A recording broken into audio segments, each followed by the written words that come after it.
And now could I welcome John Glen to the stage. Thank you. Thank you very much indeed. It really is a great pleasure to be here.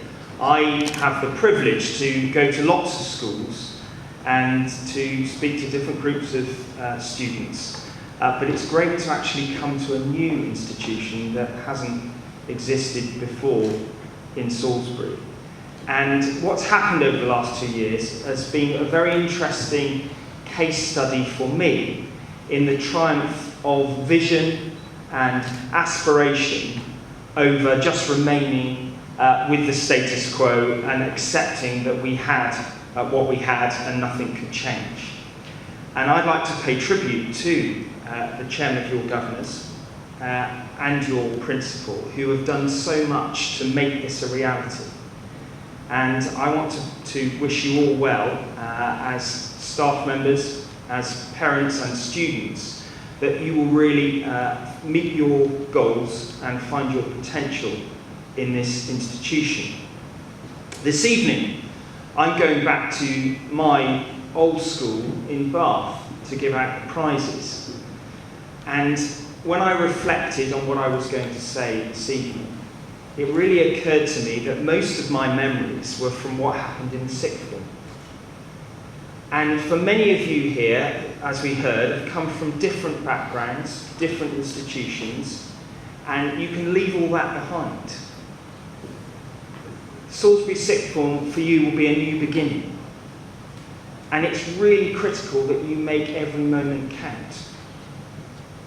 In life, you go this way but once. And it's really important that you grab every opportunity, every visit, every meeting with somebody from outside this place to understand what it is that you're meant to do with the rest of your life. Don't be overwhelmed by the choices, but work with the staff, work with your parents, work with those you trust and know you well to determine what excellence looks like for you. Don't worry about everyone else. When I was at school, I was hopeless at sport. I couldn't act. I wasn't any good at music, couldn't play any instruments, but I knew that I wanted to be a Member of Parliament. When I said to one of my members of staff who was at the grammar school here, I said, well, what shall I say this morning? And she said, tell them not to go into politics. And I thought it was very depressing, given she's worked for me for 3 years. It doesn't matter what you do, but do what's right for you. And make sure that you're going to find a pathway out of this place that means you're not going to spend the next 40 years looking at your watch and wondering when that day is going to end.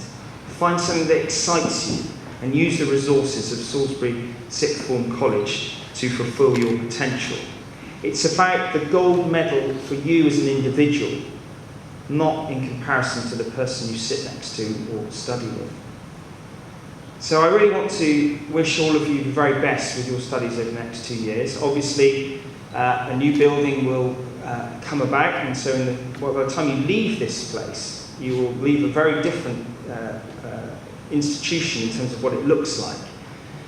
But the essence for me, as I reflect on my memories of the sixth form, about the people that I formed relationships with, the friendships I formed, the sort of relationship I formed with the staff who guided me when I trusted them. So wherever you've come from, whatever your experience of education has been to this point, relish the fact that, for me, it was being able to drop physics, not have to do science anymore. I say that with some trepidation in case that's something that many of you are doing. But whatever it is, enjoy the focus on things you really want to do and make every moment count. This is a special place. Salisbury has needed a sixth form for many, many years. And a wonderful group of people came together, and it really wasn't too much to do with me. I dare say that probably writing to some of the ministers and lobbying them to make the decision on land and resources made a small influence over the timetable of events. But you've really been blessed by having such a wonderful group of people to set this place up. And the reaction of some of the other leaders in education in Salisbury was interesting, because it helped them to really think about what their distinctive offer was, how they were going to differentiate, and what you represent is a group of people that have come from a whole different range of backgrounds, with a whole different range of aspirations. And whatever you end up doing as a consequence of studying here for 2 years, make it count. Make it be the best thing that you could have achieved, given the blend of skills and aspirations that you have. Aspirations, excellence, success. I wish you every success today, and I hope you have a fascinating 2 years you will really enjoy as well as succeed at. Thank you very much indeed.